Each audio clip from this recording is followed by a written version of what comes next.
Bicara ekonomi, seringkali kita mengikuti berita-berita yang ada di televisi di dalam pemberitaan. Atau mungkin kita ikutin dari medsos yang kita dengar, kita baca atau yang kita tonton. Bicara tentang inflasi. Mereka berkata inflasi terjadi sedemikian rupa dan terus naik inflasi. Dan akibatnya apa? Akibatnya adalah harga barang dan jasa mengalami lonjakan harga yang tinggi. Itu dikeluhkan oleh masyarakat, oleh rakyat Indonesia terhadap kenaikan terjadi. Biasa yang sering terjadi adalah saat menjelang bulan puasa, atau menjelang Natal dan Tahun Baru, atau lainnya. Atau terjadi kondisi dunia sedang tidak baik-baik, inflasi itu terjadi. Secara sederhana, inflasi adalah kenaikan harga yang seperti itu. Namun, di akhir-akhir ini kita mendengar bahwa Indonesia mengalami deflasi. Kita mendengar bahwa deflasi terjadi di negara kita, Indonesia, 5 bulan berturut-turut deflasi. Deflasi itu adalah kebalikan daripada inflasi. Deflasi itu artinya adalah harga itu mengalami penurunan. Barang dan jasa mengalami penurunan secara berturut-turut selama 5 bulan ini. Mungkin kita bertanya-tanya, di kala inflasi terjadi dan harga mengalami lonjakan, semuanya berteriak bahwa ini sulit. Terus, kenapa deflasi di saat harga mengalami penurunan yang signifikan dan itu berturut-turut 5 bulan dan mungkin juga bisa berlanjut atau tidak? Terus kenapa diributkan? Bukankah deflasi harga turun itu memberikan kondisi yang lebih enak, memberikan kondisi yang baik sehingga kita punya uang yang sama, bisa mendapatkan barang dan jasa jauh lebih banyak daripada biasanya? Terus masalahnya adalah dikala inflasi terjadi ribut-ribut. Di saat terjadi deflasi semuanya ketakutan. Kenapa seperti ini? Sebenarnya harus bagaimana? Inflasi salah, deflasi salah. Lebih berbahaya mana? Apakah terjadi inflasi di saat harga naik tidak terjangkau dengan sebagaimana mestinya? Atau deflasi di saat harga turun dan dengan uang yang sama kita bisa mendapatkan barang dan jasa yang lebih banyak? Bicara inflasi dan deflasi tidak sesederhana itu. Karena inflasi yang berlebihan dan dalam jangka waktu yang lama akan memberikan dampak yang negatif bagi suatu ekonomi negara. Sebaliknya juga kalau terjadi deflasi yang tinggi dan berturut-turut dalam waktu yang lama itu juga tidak baik. Deflasi itu mencerminkan bahwa tidak semata-mata bahwa harga dan barang jasa itu turun. Artinya sebelum deflasi Anda mau beli barang yang harganya 50.000, terus dibeli sekarang harganya menjadi 40.000.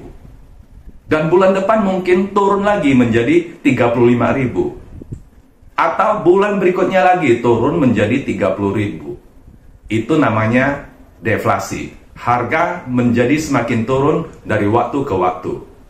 Kalau barang dan jasa tidak terjual dengan baik oleh produsen, maka mereka akan mengalami namanya omset turun. Kalau omset turun, maka pendapatan mereka akan turun. Kalau pendapatan mereka turun, mereka akan melakukan pengurangan penjualan yang tidak terserap karena terjadi permintaan yang menurun.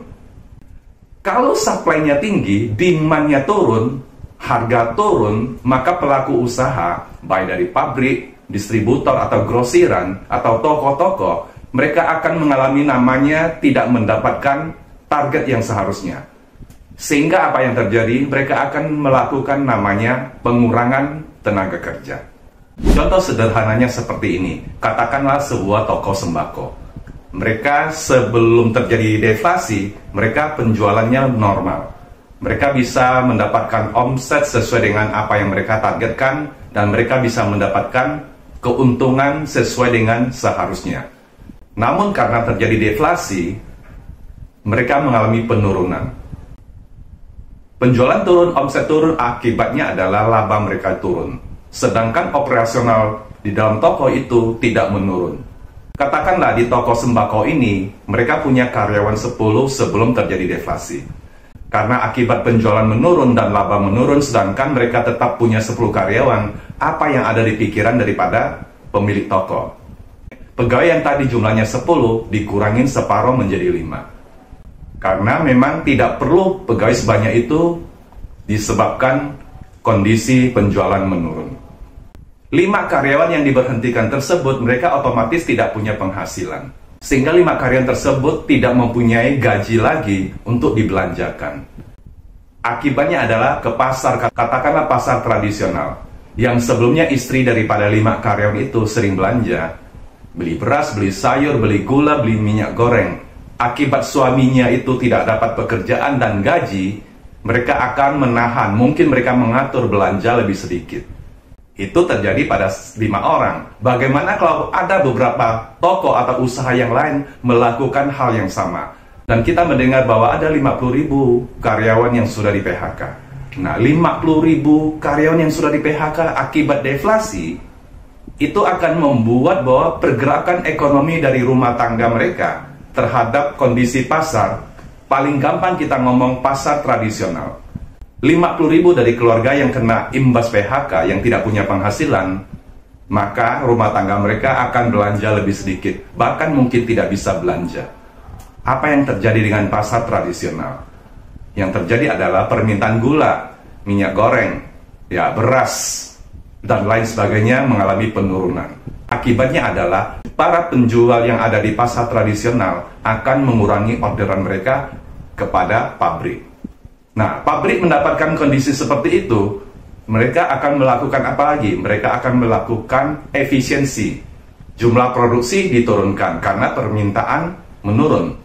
Akibat produksi diturunkan, mereka akan mengurangi jumlah pekerja. Maka yang terjadi adalah mereka yang kena pemutusan hubungan kerja, mereka tidak punya penghasilan. Demikian seterusnya, kalau itu berlanjut terus-menerus, ekonomi mengalami namanya kemandekan. Itu yang ditakutkan. Roda ekonomi suatu negara tidak berputar. Akibatnya kalau itu terjadi terus-menerus, akan terjadi pemutusan hubungan semakin lama semakin banyak. Deflasi yang seperti ini kalau terjadi, itu sangat berbahaya. Kenapa? Permintaan atau demand-nya itu menurun bukan karena mereka tidak mau belanja, tapi mereka tidak punya penghasilan. Kalau itu terjadi terus-menerus, maka semakin lama akan semakin berbahaya. Jika seperti ini terus terjadi, maka itu akan sangat berbahaya.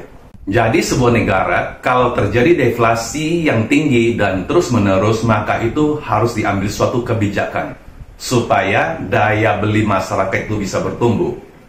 Permintaan akan barang dan jasa bisa meningkat. Kalau permintaan sudah meningkat, otomatis secara hukum ekonomi, supply-nya itu akan ditambah. Supply yang akan ditambah itu akan diperlukan namanya karyawan. Karyawan akan direkrut. Kalau karyawan sudah direkrut dan mereka bekerja, mereka akan mendapatkan gaji.